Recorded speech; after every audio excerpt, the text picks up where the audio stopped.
সৰু ঘোষণা কৰিব খুজিছোঁ। যোৱা আপোনালোকে জানে যে কেইটামান দিনত শিক্ষামন্ত্ৰী ডাঙৰীয়াই বাৰে বাৰে স্পষ্টীকৰণ দিয়াৰ পিছতো একাংশ সংবাদ মাধ্যমেই হওক বা একাংশ শিক্ষকেই হওক শিক্ষা সেতু এপটোৰ ওপৰত বহুতবিলাক প্ৰশ্ন আনি আছে। কিন্তু বহুত শিক্ষকে আমাক জনাইছে যে এপটোত কোনো সমস্যা নাই, কিন্তু তাৰ পিছতো একাংশ সংবাদ মাধ্যমত এই বিষয়ে যোৱা এটা বছৰ চৰ্চিত হৈ আছে। আমি এখন আজি চৰকাৰে কমিটি গঠন কৰিছোঁ।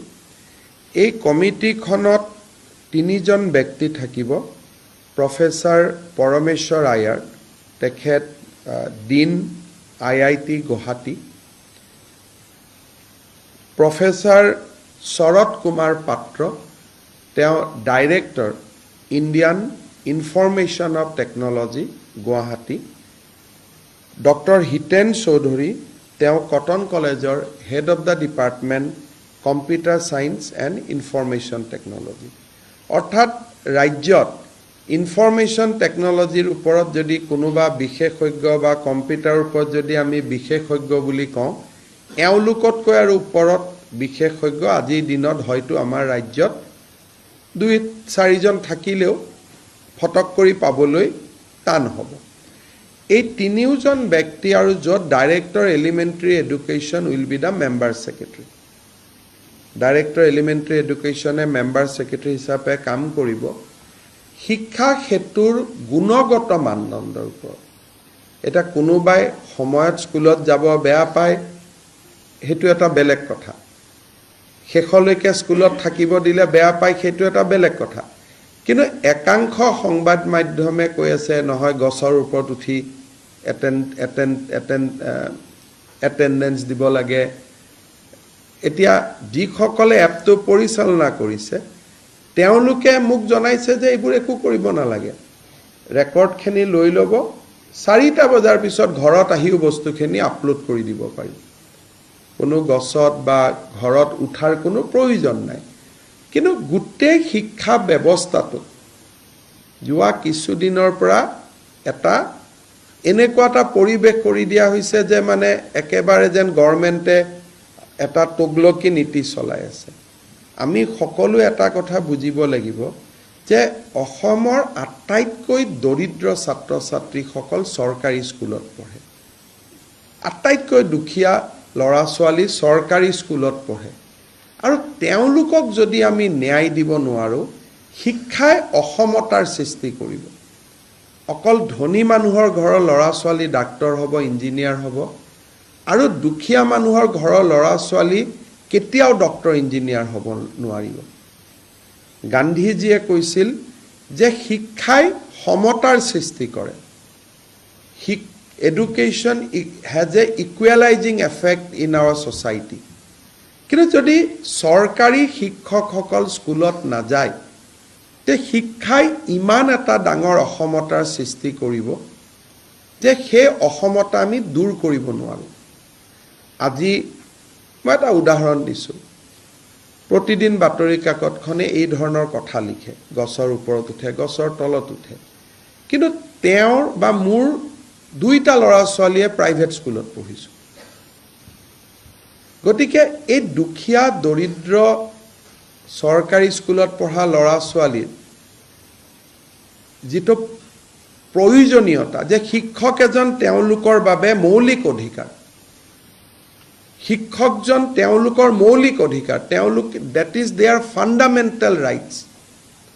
গতিকে শিক্ষকজনক সময়ত উপস্থিত থাকিব কোৱাটো চৰকাৰখনৰ বাবে অপৰাধ হ'ব নোৱাৰে। শিক্ষামন্ত্ৰীক তাৰ কাৰণে অপৰাধী সজাব নোৱাৰে।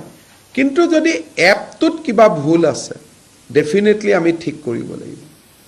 যদি এপটোত সঁচাই গছৰ ওপৰত উঠিহে এপটোত পৰীক্ষা দিব লাগে, এটেণ্ডেঞ্চ দিব লাগে, দেন শিক্ষা বিভাগে তাৰ উত্তৰ ডেফিনেটলি দিব লাগিব।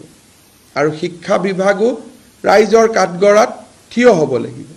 সেইকাৰণে মই অসমৰ শিক্ষক সমাজক অনুৰোধ কৰিম যে যিসকলে এপটোৰ গুণগত মানদণ্ডৰ ওপৰত প্ৰশ্ন কৰিছে তেওঁলোকে ডাইৰেক্টৰ এলিমেণ্টাৰী এডুকেশ্যনৰ ওচৰত তেওঁলোকৰ অভিজ্ঞতাখিনি লিখি দিলে এই তিনিওজন কমিটি যি তিনিখন কমিটি আছে ডক্টৰ পৰমেশ্বৰ আয়াৰ তেওঁ গুৱাহাটী IITৰ dean doctor Sarat Kumar Patra director Indian Institute of Information Technology Guwahati আৰু doctor Hiten Choudhury head of the department of Cotton College computer science আৰু ইনফৰমেশ্যন টেকনলজিৰ HOD এই তিনিওজন ব্যক্তিয়ে স্কুলবিলাকতো যাব